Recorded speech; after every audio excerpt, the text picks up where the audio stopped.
Okay, take two. Let's see. I'm going to wait for people to join us. And we're going to see if this worked. So I was on before and the mic wasn't working. So we're going to see if this one is working. I see one person joined us. Melissa, can you hear me this time? Give me a thumbs up. Let me know if this worked. Okay, so I think that we're here. Yay! Okay, so it was stupid. You know, technology is usually a pretty easy thing to fix, like when you just kind of dive into it. Um, it was I had it set. I had been recording podcasts, so I had it set to a different mic, and it wasn't picking up this mic right here. So, all right. Oh, let's get this situated here. Hi, Anne. Hi, Josie.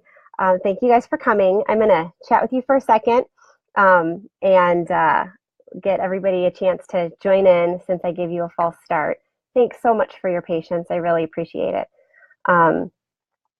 Yeah, so what I was saying when you couldn't hear me was that Mondays were supposed to be super easy days to have Facebook Lives because we had nothing, you know, one of those days where I can count on just being home.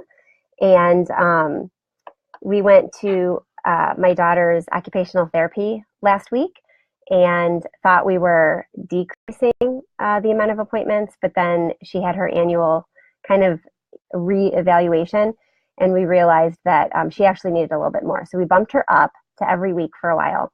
And then on top of it, they suggested she get a PT eval also. So we had a physical therapy evaluation this morning, followed by her hour-long occupational therapy appointment. And it looks like from 11 to about 1 every Monday, we're going to be doing PT and then OT. So it works out fine. It's all good. And she's going to be we're trying to kind of finally fine-tune and pinpoint exactly what she needs. She's got sensory processing disorder. She struggles with anxiety, and she's got a lack of core strength. She had some issues with her hip flexors when she was young, and we're seeing some of the results of it. So anyway, it's all good. But you know how you have those days where like you think it's going to be a calm day and then all of a sudden it's not? That's kind of how today was. So you'll have to bear with me. But I want to give you guys a chance to like get in here and join in. For those of you who haven't been on the page this week, we're talking about executive functions today. And my friend Rachel, who is the brains behind wondermom.com, great website. She's got a great page on Facebook too, lots of parenting encouragement, great recipes, and just parenting tips and things. She created this year a planner called the ExecuKid Planner, and it was created out of a need she had. She's got 2 kids who have ADHD, I think 2, at least 1. I'm pretty sure it's 2 of her 4. And she's got some pretty gifted kids as well. So she knows what it's like to live with twice exceptionalities and ADHD and wiggly kids and kids who struggle with executive function skills. And I shared about her planner both on my page and in the Raising Poppies Facebook group I co-own when it first came out a few weeks ago. And she was gracious enough to extend a coupon code to anybody who's watching this video. You can go, the link's in the description, and it's down there in the comments. And you can go and type in RLL25 and you can get 25% off that planner if you think that it's something that would help your kids out. Her kids go to school, so there's sections in there for homework. I use it with one of mine. It's very easily adapted to homeschool. So anyway, get that out of the way. I'll talk about it a little bit more later. But it looks like we have a few people here, so let's get started. Executive function skills, first and foremost. Everybody needs healthy executive function skills. Executive function skills are those skills that help you do all the things that you need to do. It's kind of what tells your brain to do things. It's the brains behind your brains, so to speak. So, and I'm going to refer over to the side here. So if you see me looking, it's because I took some notes for myself. When I teach classes or I speak at events about twice exceptional kids, I often talk about the fact that one of the best ways to help kids who are twice exceptional. And twice exceptional kids are kids who are gifted, but also have, I'm sorry, I talk with my hands and I know that it sometimes is distracting at the bottom of the screen. I'll try to work on that.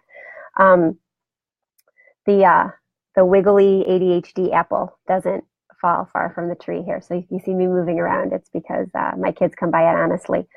But I talk about executive function skills when I talk to parents of twice exceptional kids, because executive function skills are really those skills that will help you help your kids with whatever twice exceptionality they have.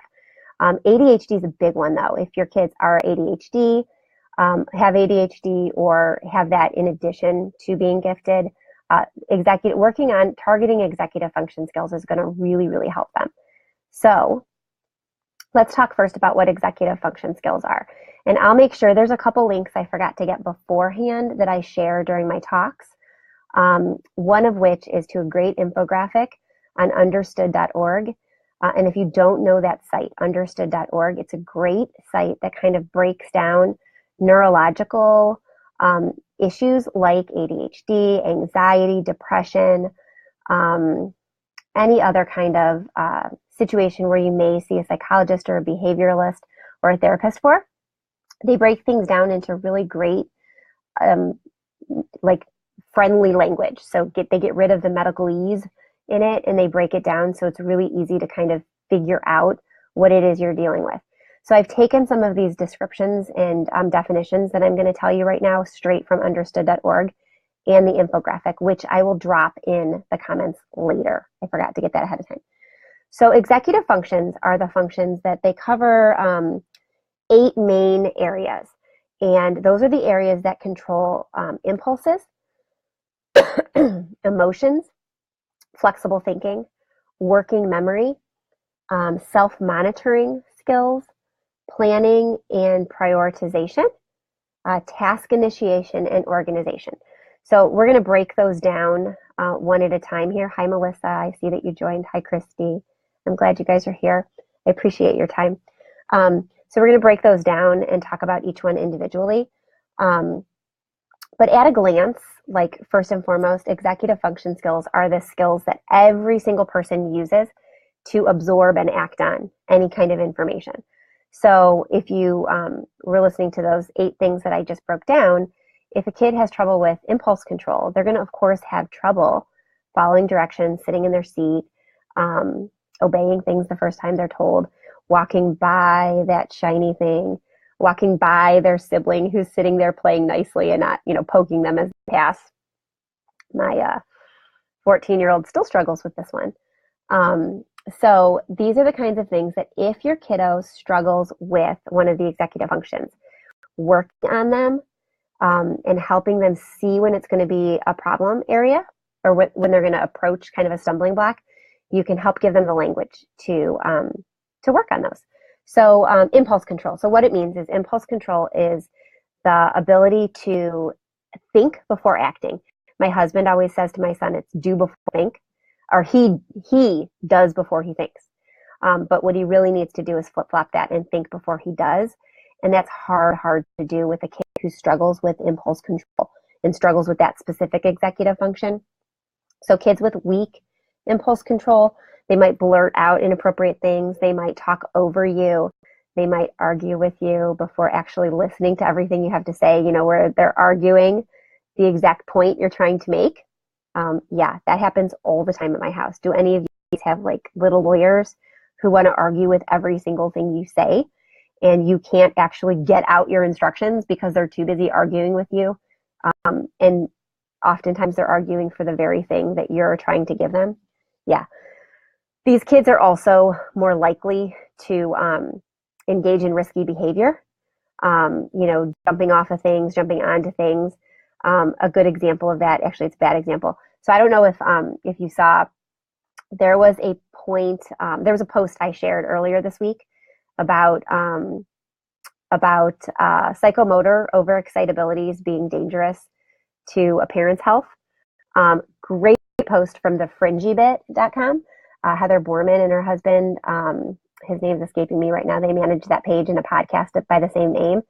And she was writing about how psychomotor overexcitabilities can be dangerous to a parent's health. not just in the exhaustion that dealing with kids who are go, go, go, go, go all the time, not just that exhaustion part, but also just like the physical part. I have had my kids like jump on me more than once and like bang into me. People were sharing in the comments about like black eyes and broken noses because their kids like were so excited or just didn't think before and they just jumped on them and bang their head against their nose or their eye. One of my kids, who shall remain nameless, jumped on me in his or her excitement at the news we were going to Kalahari that day and staying overnight, and actually broke my toe badly, like broke it, bent it all the way back and broke it really, really badly because he or she wasn't paying attention to where the jump was taking them. And I was in bed and I had just shared that information with them and jumped and just like crashed into my foot and bent my toe. And so I spent the time at Kalahari for those next 2 days, 2 nights and 3 days, with my foot wrapped up and in the baby pool because I couldn't do anything else. So, yeah, executive functions, that skill of controlling your impulses, thinking before you act, taking in all the stimuli at the same time. And to help with that, we need to help them see what some of the consequences, Courtney, some of the consequences of their actions may be. So, I know you're super excited, but when we're excited, we need to use our words first. We need to think about it before we do it. So we can share our excitement for going on a trip by jumping up and down in one place instead of jumping on top of the person who's delivering that news. So kind of trying to head off those things before they happen.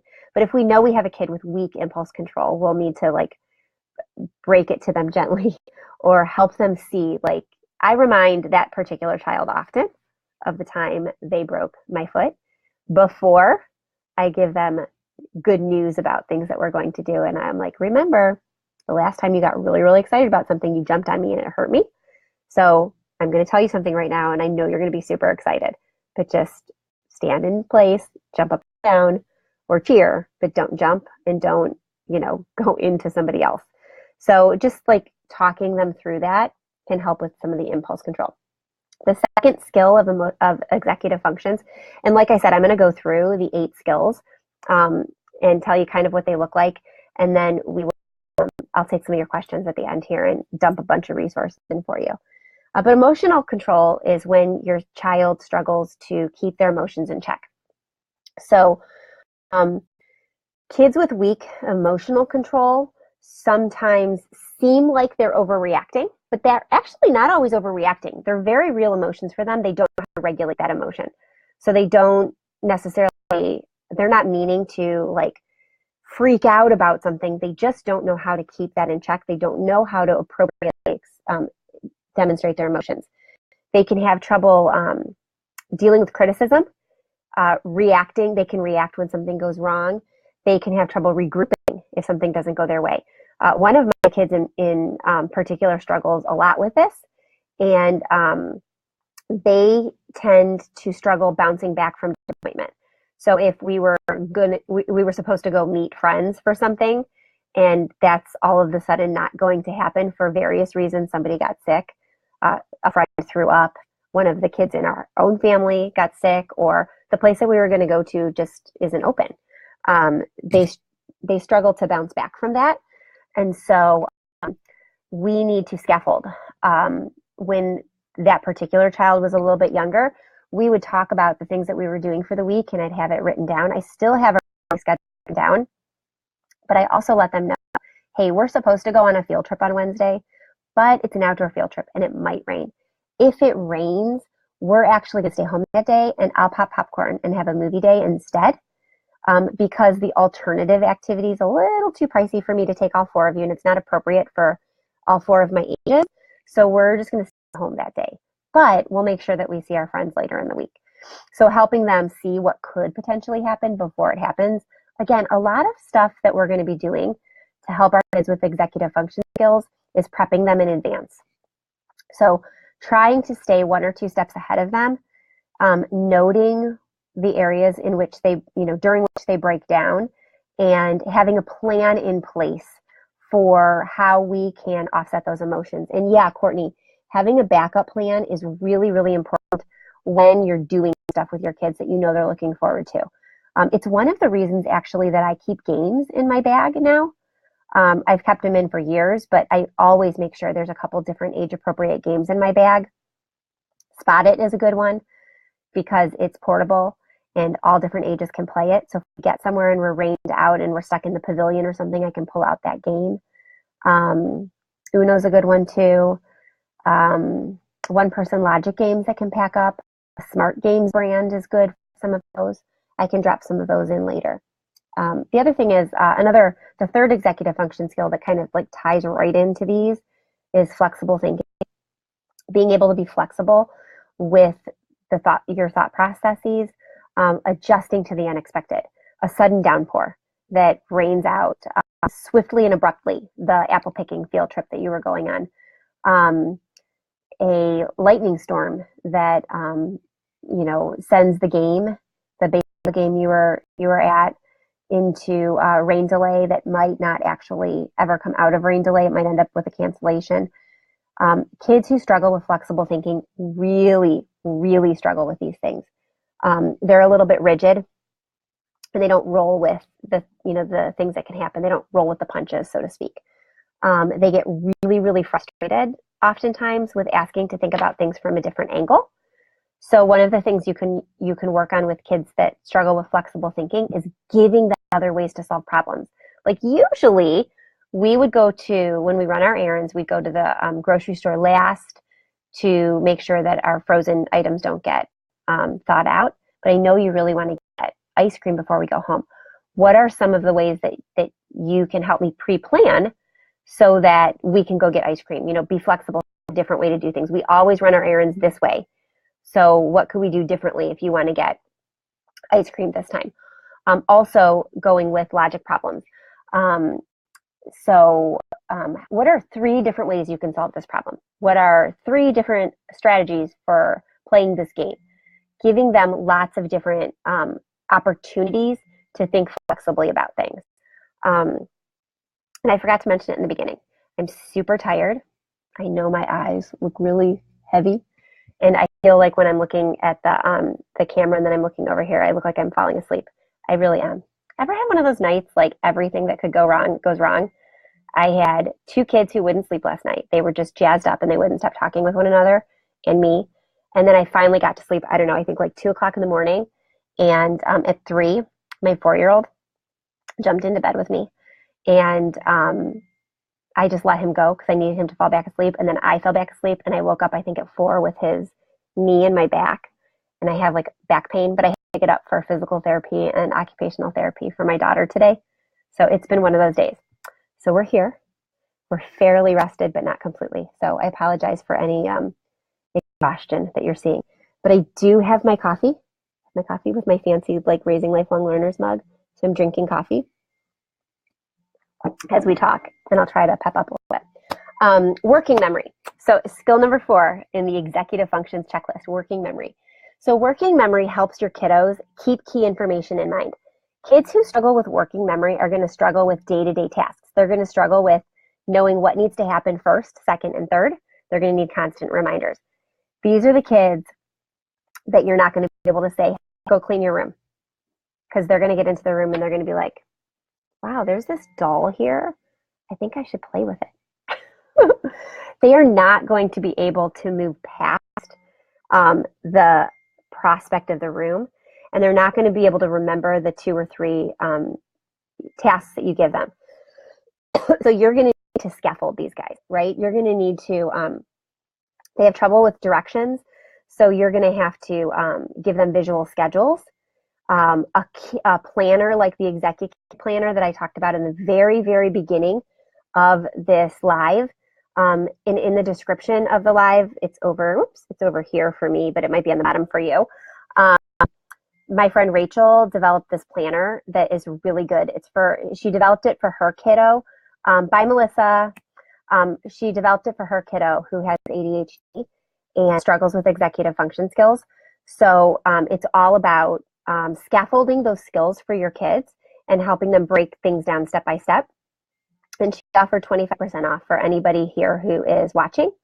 You can go to her, the link that is in the description, whichever way it is, of this video, and you can type in RLL25 to get 25% off. But any kind of planner really that you can give your kids, a checklist. My kids have, one of my kids is using that planner. Another is using just a regular student planner, the type that you would get if you went to like a school system that like issues student planners. It's got like the grid with everything set out for the week. And so we break things down, and it goes in there, and it's step by step by step by step. These kids also benefit from visual schedules or visual checklists in all sorts of places. We, for a while, had one in every room with like for Trevor, who's now 14. We had one in every room that broke down, okay, bathroom time, morning, brush your teeth, go to the bathroom, wash your hands with soap, breaking it all down. And then there was one in the bedroom, a morning checklist and an evening checklist, like take your pajamas off, put them in the hamper, get your clothes on, go brush your teeth, meet in the kitchen for breakfast, step by step by step by step in the morning, at night. Take your clothes off, put your pajamas on, put your clothes in the laundry chute, blah, blah, blah, blah, step by step by step by step. So we had those posted both with words and pictures side by side in every room of the house. And I also had some sorry, this like hair was distracting me. Look at that. I'm getting gray. My kids are getting me gray. You see my gray hairs flying there? They're aging me, everybody. But we had visual checklists in every single room to help him break down tasks. And then we had a checklist that I had put together on index cards. Yeah, Rachel has lists posted all over her walls, says Melissa. Seriously, it works, right? But I finally made a checklist, and I should probably like make a printable and stick this on my site. Although Rachel's quicker than me, probably gonna like steal this idea. We had index cards that had like cleaning family room. It required you to do this, and this, and then it's cleaning the kitchen, cleaning the bathroom, making your bed, cleaning your bedroom. All of these different things were on these index cards with like a checkbox, and I laminated them and I put them on a binder ring. And when it was time to do chores, like I would hand them the binder ring. Okay, your chore today is the family room. Pull out the family room checklist and go to the family room. Here's a dry erase marker. Every time you do something on that list, check it off. With kids who struggle with executive function skills, you're going to need to break things down step by step by step by step. It feels like you're holding their hands and like they're never ever going to grow up. But here is the thing. We are raising our kids to be functioning adults, right? We want our kids to be amazing adults. This is the time to hold their hand. If we don't break those steps down for them, who's going to do it? That's our job. It's frustrating. I've told you a million times that when we empty the dishwasher, we need to put the things, that are in the sink in the empty dishwasher. I've told you a million times that when you're done eating, you say, may I be excused to take your plate to the sink. It's like eventually it will get there. Melissa, I hope so. I can say there are some things my 14-year-old gets now, and there are some things he's forgotten and we're reteaching. Theoretically, when they leave us, they will need fewer and fewer and fewer of these things. But here's the thing. Some kids, some adults who have ADHD, they never ever stop needing those supports, right? So at the very least of it all, we're teaching them coping mechanisms, right? So maybe all of the scaffolding we're doing when they're kids won't ever amount to you being able to tell them 15 things to do and having them do all 15 things without it written down. But that's okay, right? They're learning that they need things written down in order to function. Some people can get it all and have it all in their back pocket and know that they're gonna, all the things they need to do every day. I'm not one of them. I have a handwritten planner. I have an Evernote. Most of my life is, my brain is in Evernote, and I'm pointing over here like you can see it. My iPad is there. I keep everything in Evernote. I actually have, I have several different calendars. So I have my paper calendar because my brain, I've learned over time, my brain needs to write things down and write things down multiple times. There have been many days that I have recopied my to-do list a couple different times because I need to reorganize it or reset it in my brain. Writing sets it in my brain. So I need those lists and I need the physical act of writing to help me get it all done. But I also need it in multiple places. I need to be able to check it when I'm like away. And this year, I am away. If you didn't get my email newsletter this morning, why aren't you on my list? No. If you didn't get my newsletter this morning, go sign up on my site because I'm trying to be better about getting that out weekly. It's full of resources to help you with these kinds of things. But I talked this morning about the fact that my whole schedule blew up this year. I've got one kid who is in an amazing production of Annie. It's going to be stunning. If you're in Northeast Ohio and you want something to do with your kids that they're really going to love this fall, private message me through the page and I will give you information about where you can buy tickets. I don't broadcast it publicly on this kind of stuff. But if you are in Ohio and you have kids who would love that show, I can totally give you links to it. It's going to be an amazing show. There are 2 professional actors in the show, one of whom is fresh off an international tour of the show Annie. And he's playing the same part he toured internationally with. So it's going to be amazing. But we're working long hours for this amazing show. And then right after she got a part in that show, my son got a part in the best Christmas pageant ever. And it opens the night Annie closes. So we're doing that show too. We've got gymnastics classes. We've got voice lessons. My son is lead singer in a rock band this fall. And so he's got band practice. It's crazy. It's crazy. We are pulled in every which way. And so right now, my brain is all over the place and I have to copy things. So I need things on a calendar at home so we can all see it, color coded in dry erase markers. I have my calendar, my paper calendar that I carry with me so I can write things down so they set in my brain. I have my blog and my business calendar where I'm brainstorming things for like these Facebook Lives and for a couple of things that I've got coming down the pike.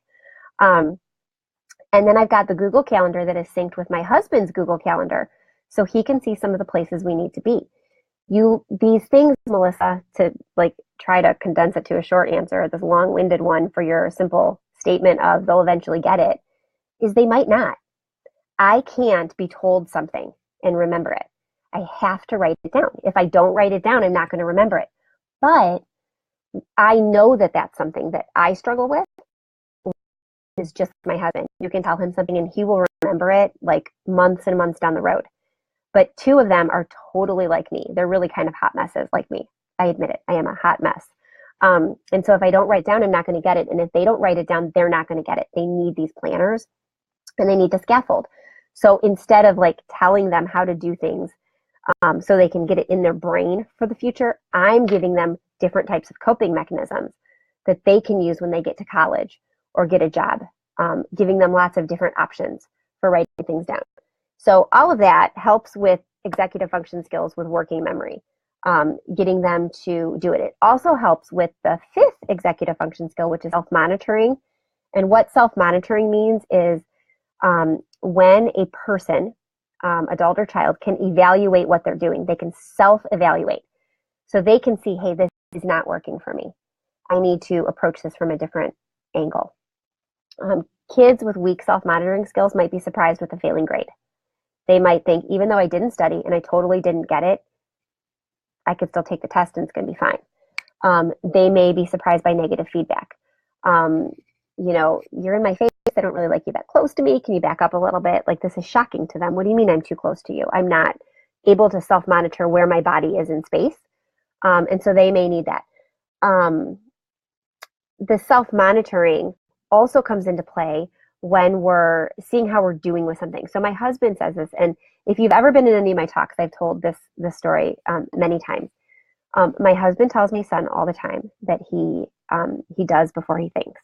And I said that earlier. He also tells him that, he's not learning from his mistakes. He really, really, really struggles with self-monitoring. And so Metaphorically, my husband says it's like slamming your head into a brick wall again and again and again and again. When, you're trying to get to the other side of it, slamming against it, hammering against it. When actually, like if you took 2 steps back and 2 steps to your left, you could just walk around that brick wall to get to the other side because there's an opening right there. But kids with weak monitoring aren't going to see that opening 2 steps to the left. They're going to keep hammering and hammering and hammering at the wrong way to do something because it's just all, they're not able to self-evaluate what's going wrong in the situation. It might be obvious to us, hey, if you just thought for a second before you said something, you'd realize that isn't really a kind thing to say. They're not thinking of that. They're just blurting out what's in their head.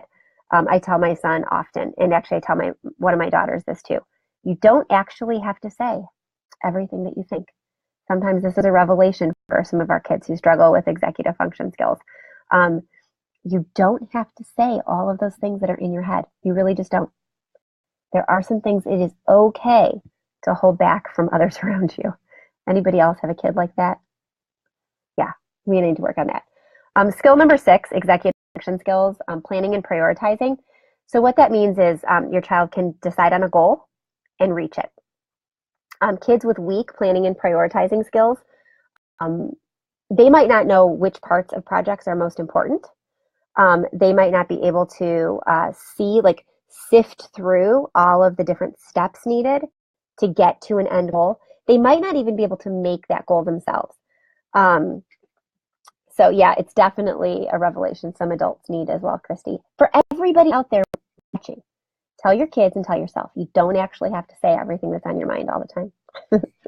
We need to work on that as a society, don't we? But this planning and prioritizing thing, I can ask my 14-year-old every day, what do you want to be when you grow up? What do you want to do? How can I help support you to get to your end goal? And he just looks at me, and sometimes his eyes even brim with tears. Don't tell him I told you that. Because he doesn't really know. He struggles to see the future. And so planning for that future is a struggle. I can give him lots of options and show him different steps he needs to get there. And some of them seem really appealing and he'll kind of go for them. But he can't always do it himself.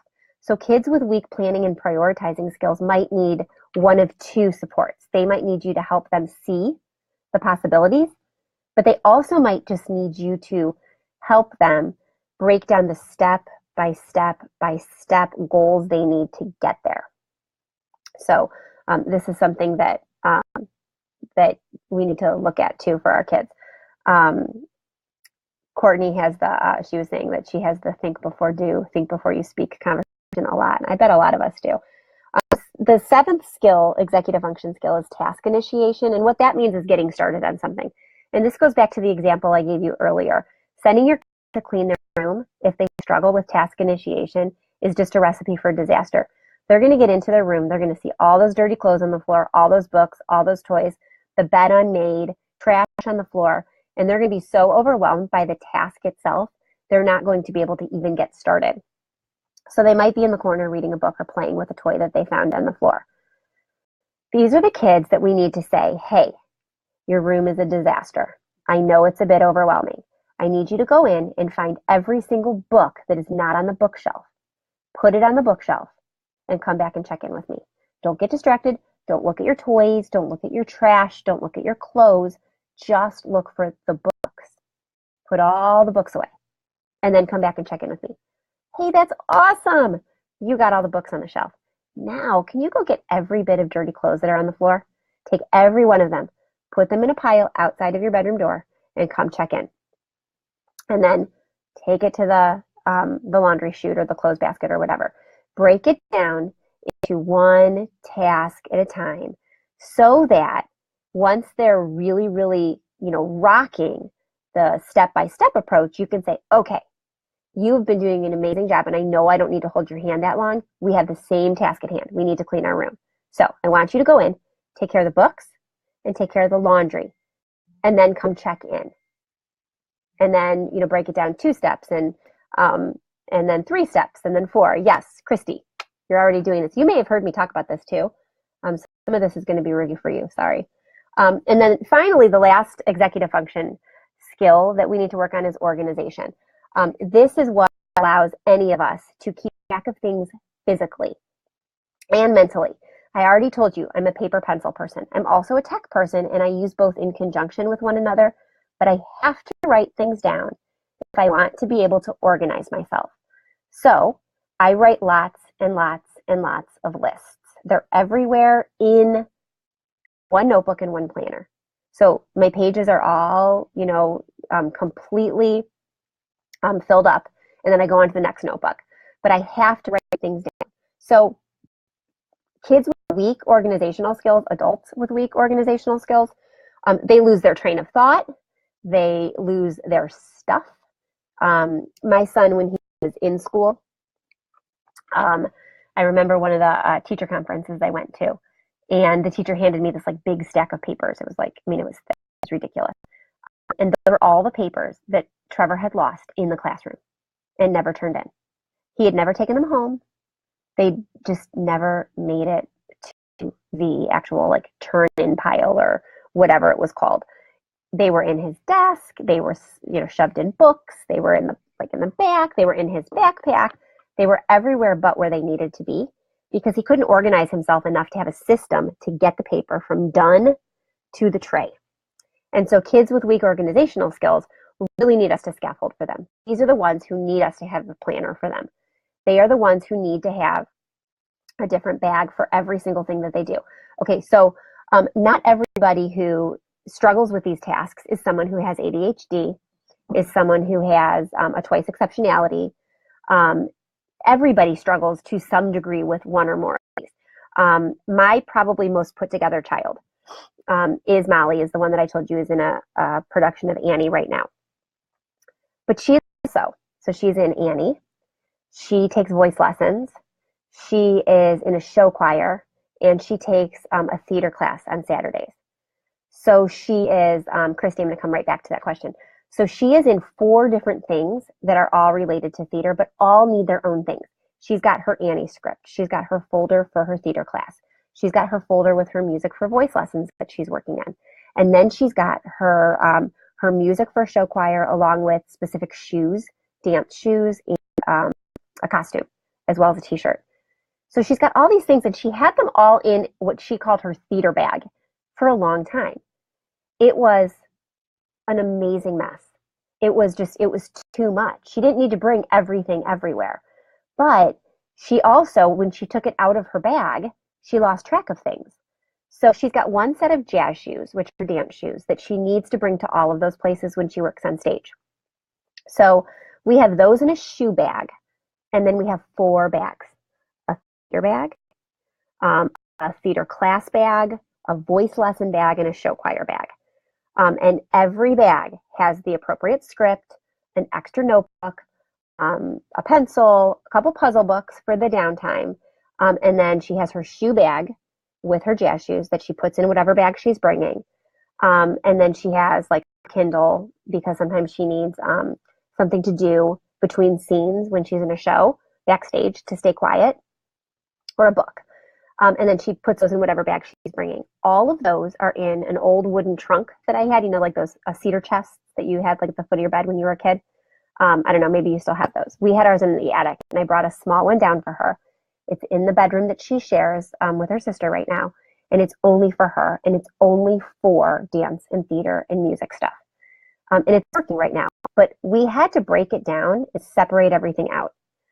So find a way to help your kids organize step by step by step, so that they can see different possibilities, because this isn't intuitive for everybody. Not everybody is going to be able to figure out that they might just need 4 bags and separate things out and have a different notebook for each instead of having all their stuff in one. So Christy, yeah, scaffolding, I use that term a lot just because it's like edu speak.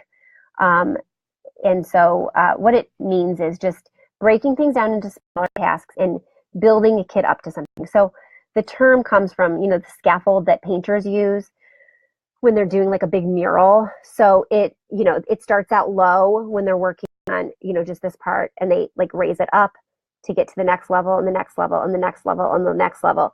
So what we want to do when we scaffold our kids is use planners and lists and 4 bags for things and a trunk that's only going to have theater stuff in it, whatever it takes to help them. And when we scaffold, we take away a little bit more of the support, or we like expect them to do more. I guess that's what it is. We expect them to go to the next level themselves, and then the next level, and then the next level. So we might start out with a planner that we're writing everything in for the week. We write down all the steps that they have, all the homework that they have, or if they're going to school, the teacher writes it out, and you need to get them on board. And then after a couple weeks or months, however long it takes for your kid to get successful with turning in all their assignments, when you write it down for them, have them write it down for themselves with you checking to make sure they didn't miss anything. So do that for weeks until they're not missing anything and they're getting their work turned in consistently, or they're putting it away consistently, whatever it is you're working on. And then go to, okay, you're writing it down yourself and you're responsible for it yourself. And then I will check in with you at the end of every day to make sure you did what you were supposed to do, and we can go back and fix what you didn't do. So taking, building them up a level at a time. Does that make sense? And then Melissa, let's see. So Melissa said that her kids haven't been diagnosed with ADHD, but they have a lot of these struggles. So here's the thing. When we're talking about gifted kids, we're talking about neurological differences. And we've talked about this before. I mean, really ad nauseum, right? We're talking about differently wired kids.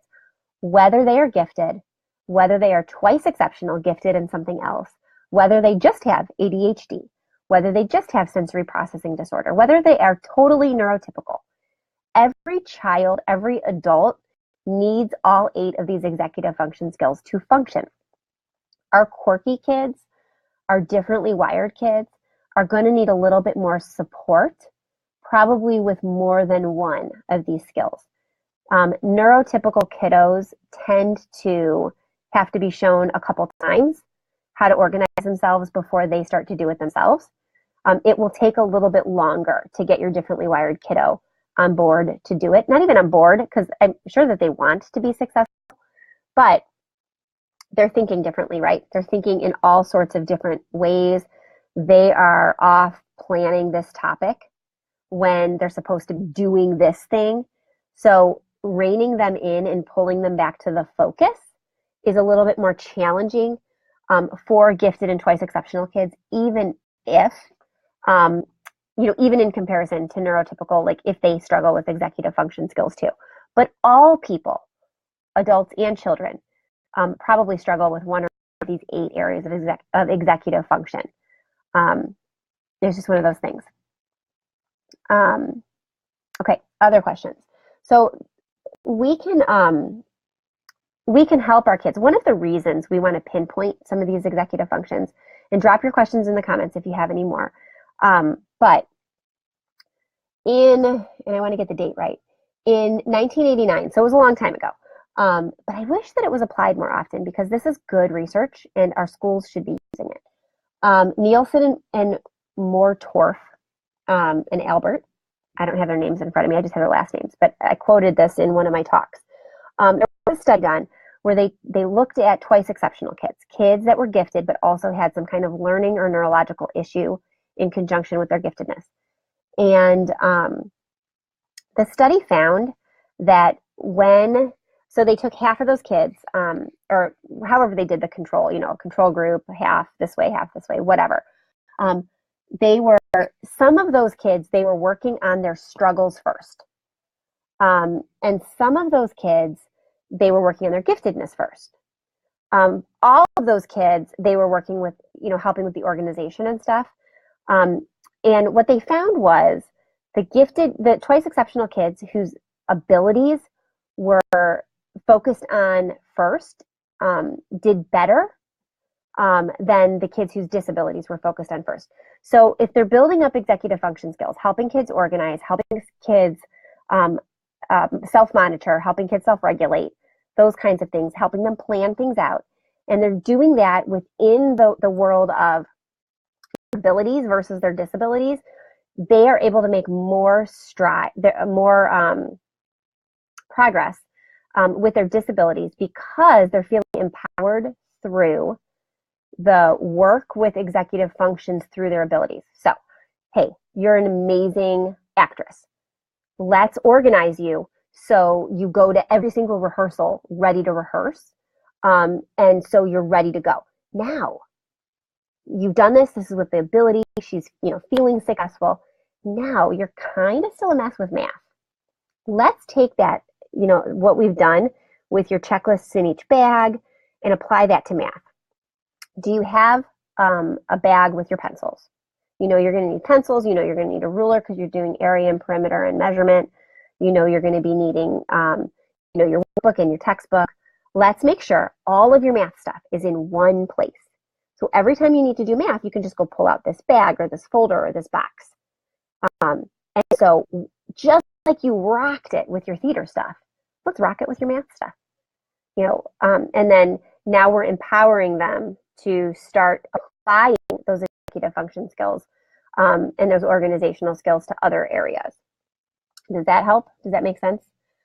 We want to focus on their strengths. We want to be flexible with their needs and help adjust and keep adjusting. If they can't pick up their bedroom, clean up their bedroom without support, we want to give them the support so they're feeling successful in baby steps, and then add in a little bit at a time. Give them a planner. Teach these executive function skills one at a time. My kids know the 8 executive function skills.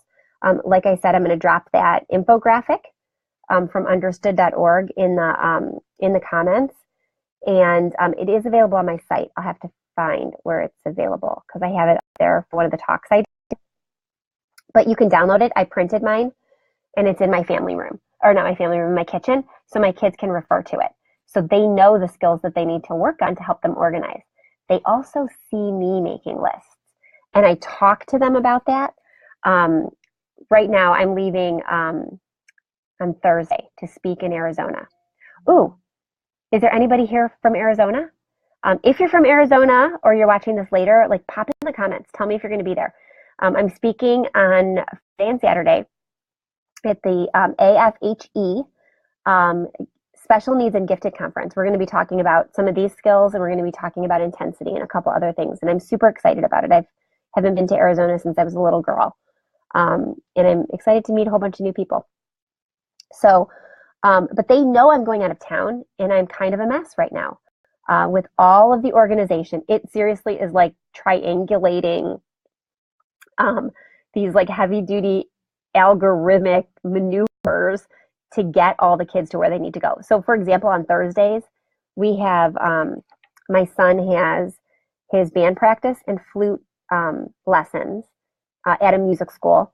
And then about 20 minutes away, my daughter, and he's with his friend in the band, my daughter and her friend have Annie rehearsals.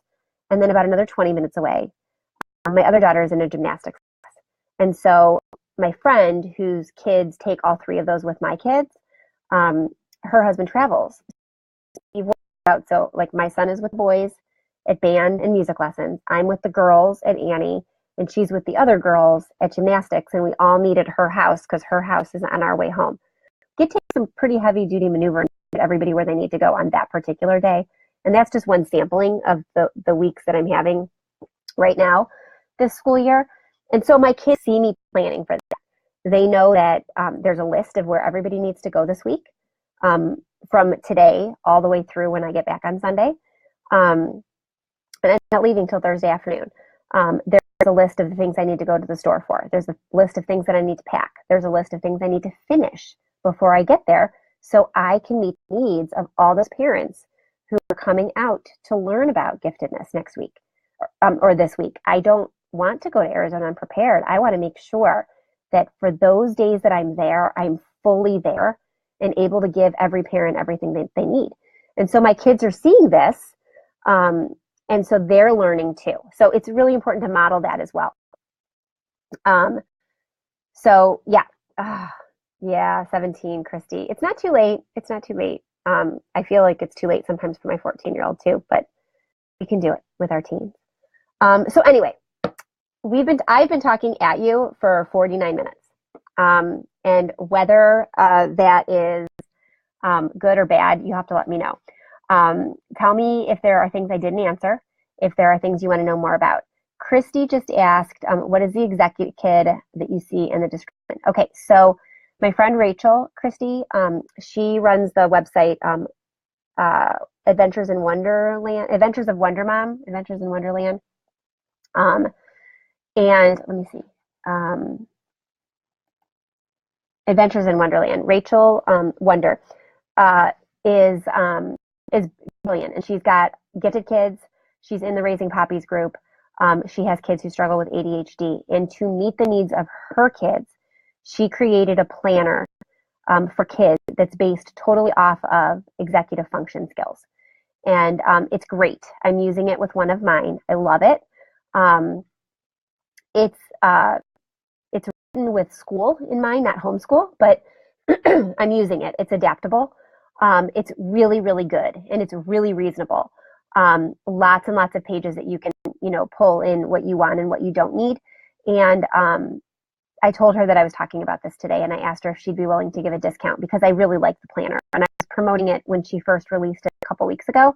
And so she agreed to anybody that's watching this video can go to her site that's in that description and can type in the code RLL25 and get 25% off of it.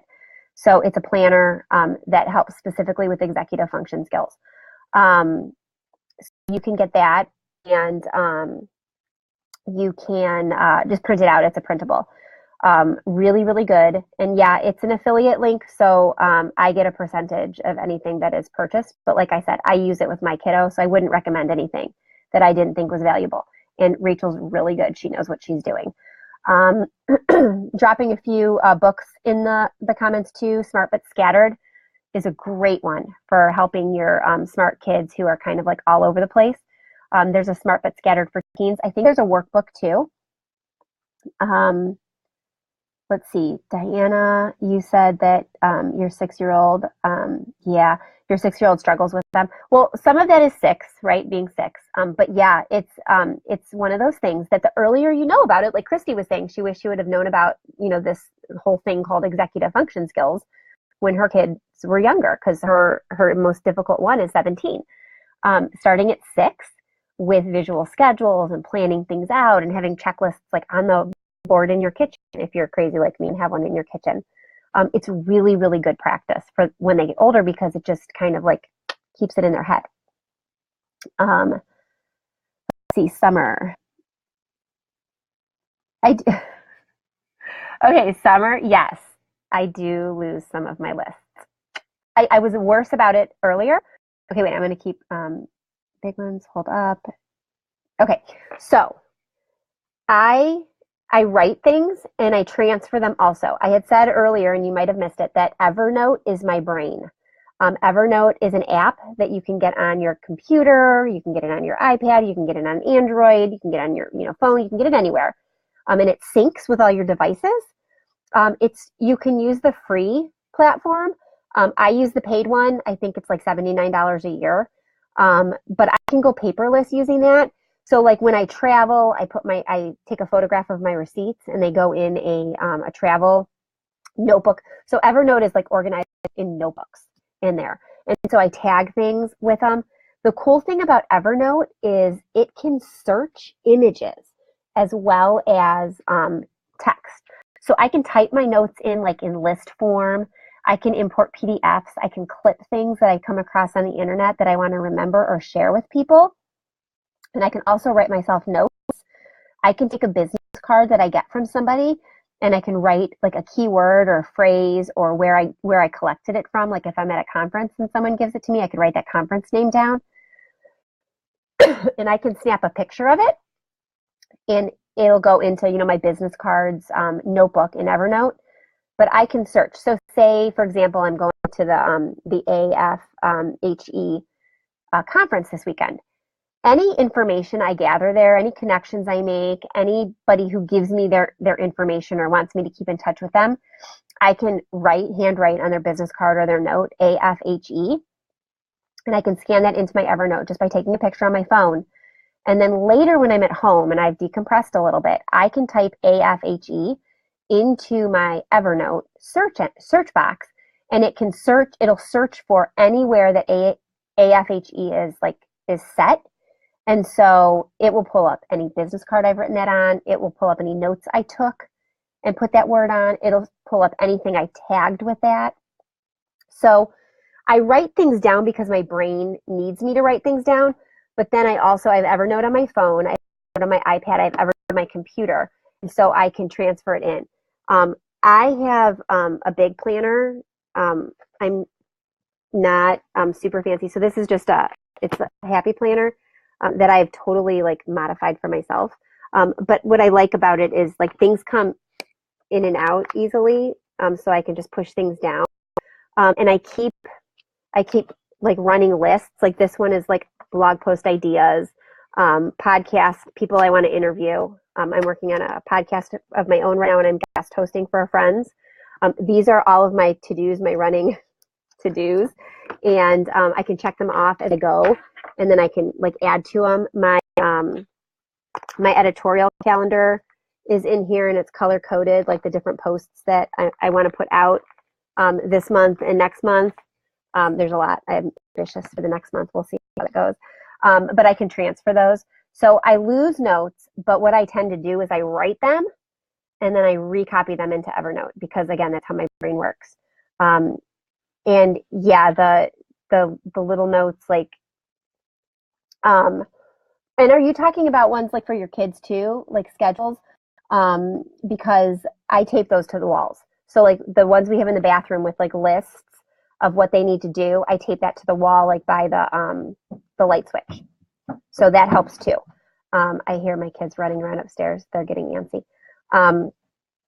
Okay. We're going to talk.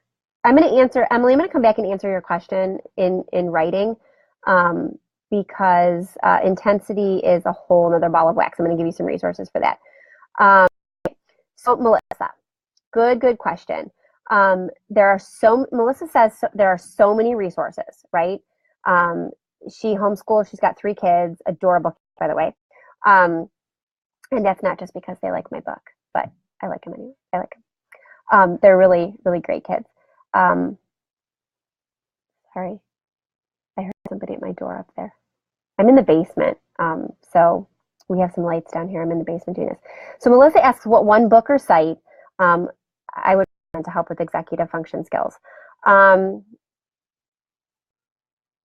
It's not written about as much as it needs to be. So the one book I would say is Smart but Scattered. That's the first one you want to start with. So have you read that one yet? I think I recommended that specifically to you before.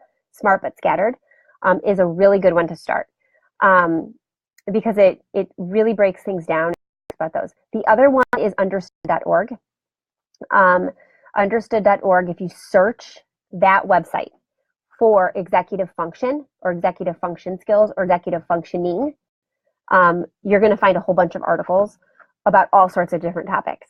And I wouldn't even, like, I've got 2 posts on my site and they're dropped in the comments right now. That is something that is on my agenda to write about a lot more in the coming year because it needs to be written about more. It needs to be tackled more because a lot of people struggle with them, especially our quirky kids. So I would start with Smart but Scattered and then maybe see if that author has written anything else. I'm not sure.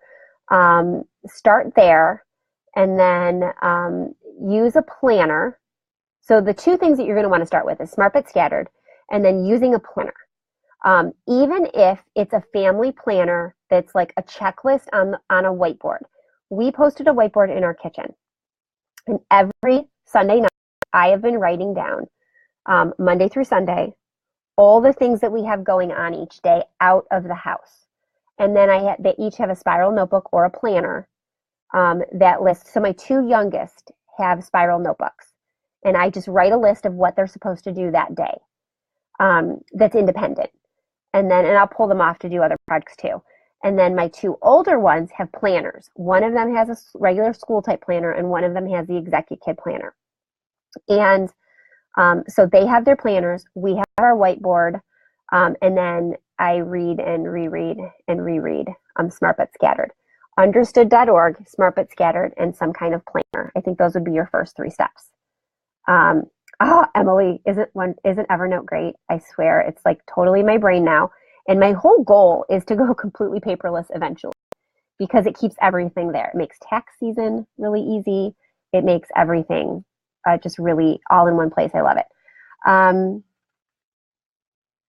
Yeah, so, this planner, Summer, this planner, this is called a Happy Planner.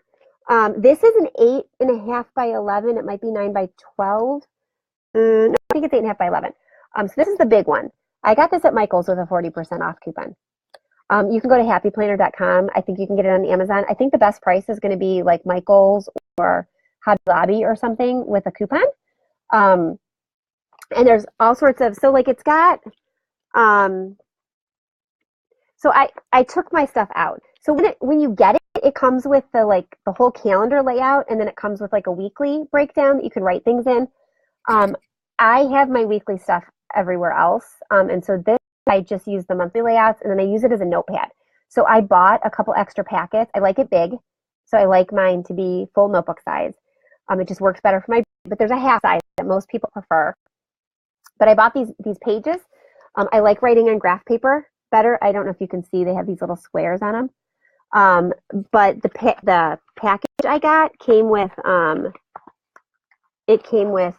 these kinds of pages, and then the grid pages.